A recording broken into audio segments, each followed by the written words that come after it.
It's always amazed me how two people can look at the same thing and come to opposite conclusions of what they are looking at. You know, two people can look at Grand Canyon. One of them believes in evolution. He looks at the canyon and says, wow, look what the Colorado River did for millions and millions of years. The Bible-believing Christian stands there, looks at the same canyon, and says, wow, look what the flood did in about 30 minutes. Now, how was that canyon formed, huh? Textbook says over millions of years, the Colorado River carved the Grand Canyon from solid rock. Oh, now, hold on a second, okay? It's a fact Grand Canyon exists. I've been there a bunch of times, studied. I taught earth science for 15 years. I love studying Grand Canyon. There are two interpretations of how it got there. The evolutionists will say it formed slowly with a little bit of water and lots of time, like, you know, billions of years. The creationists will say, no, it formed quickly by lots of water and a little bit of time, like a big flood in the days of Noah. And the guys who believe in evolution are always trying to erase the line between their interpretation and try to include it as if it is part of the fact. No, it's just your interpretation, guys, okay? This textbook says, the Colorado River has cut through layer upon layer of rock over millions of years. Well, now, hold on a minute. This textbook says, the Colorado River cut through 2,000 meters of rock, exposing sediment layers like huge pages in the book of life. Scan the canyon wall from rim to floor, and you look back through hundreds of millions of years. I don't think so. I was in a debate one time, and this atheist said, Hovind, you're so stupid. Don't you know it took millions of years to carve the Grand Canyon? I said, well, sir, there's a couple things you ought to learn about Grand Canyon. If you built a dam across Grand Canyon, a huge lake would fill in behind it, covering several states, okay? I mean, take a lot of dirt to build a dam, but if you could build a dam across that canyon, you'd have a really big lake. Actually, some of the water from Wyoming drains through the Grand Canyon. It has a huge drainage pattern. There's a picture of it, satellite false color image. You can see Grand Canyon right there, a big gash right across a ridge in the mountains. You folks in Tennessee know what a ridge is. Not really a mountain, just a big long ridge, okay? I've flown by and taken lots of pictures. I asked the pilot one time, I said, man, are we going near Grand Canyon? He said, yeah, about 100 miles. I said, can you get permission to, you know, divert and go closer? He said, let me see what I can do. He got permission, and we flew right over the top of the canyon. I'm taking pictures like crazy, you know.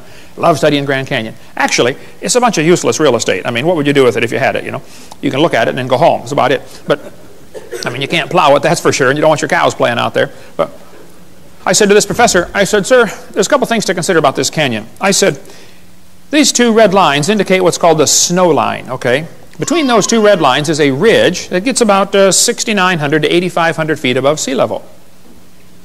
Now, the river enters the canyon at the far right over there at 2,800 foot elevation. The river flows downhill for 270 miles. Comes out the other side. If you look at it from a side view, a schematic view, it'll look like this. The river comes in 2,800 foot elevation.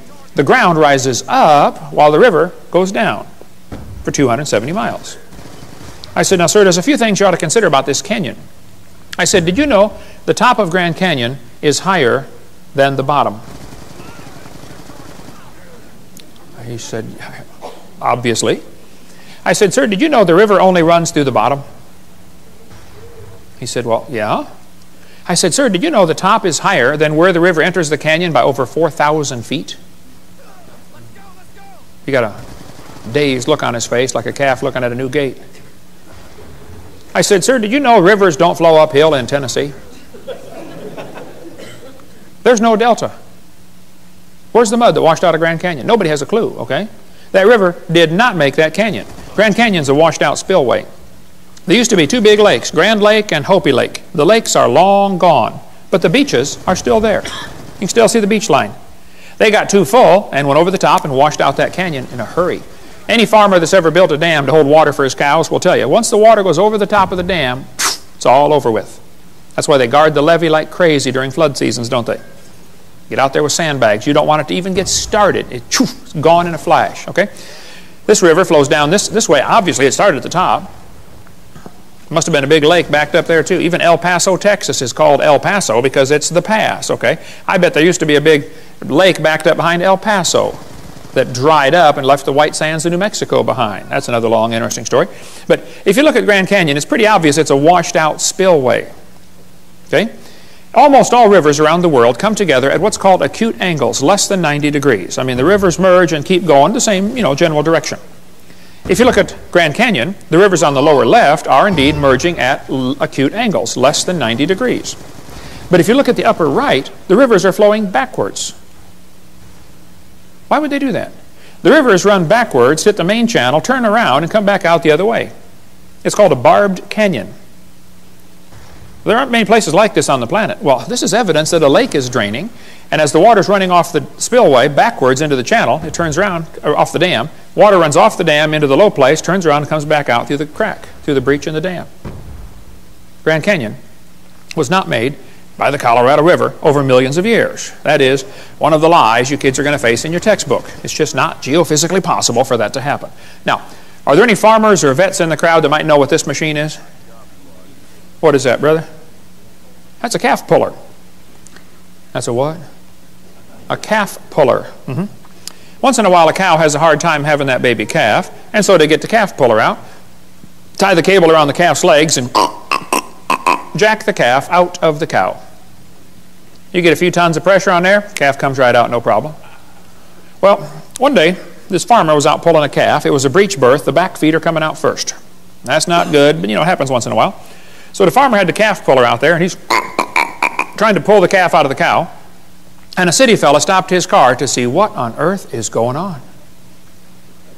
And the farmer said, "Have you ever seen anything like this before?" The city fella said, "I have never seen nothing like this." The farmer said, "Do you have any questions?"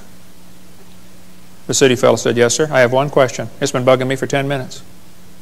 The farmer said, "Well, what's your question?" And the city fella said, "How fast do you figure that calf was going when it ran into that cow?" No. We're not separating the wreck here, fellas. You know, it's possible for two people to be looking at the same thing, and one of them is getting the wrong idea of what he's looking at. The Bible warned us that was going to happen. Knowing this first, there shall come in the last days scoffers. Did you know there are people that scoff at the Bible? I deal with them on a regular basis. I attract them like a lightning rod. They scoff, it says, because of their lust. There's no scientific reason for them to reject the Bible. They just don't like that book because it chaps their hide.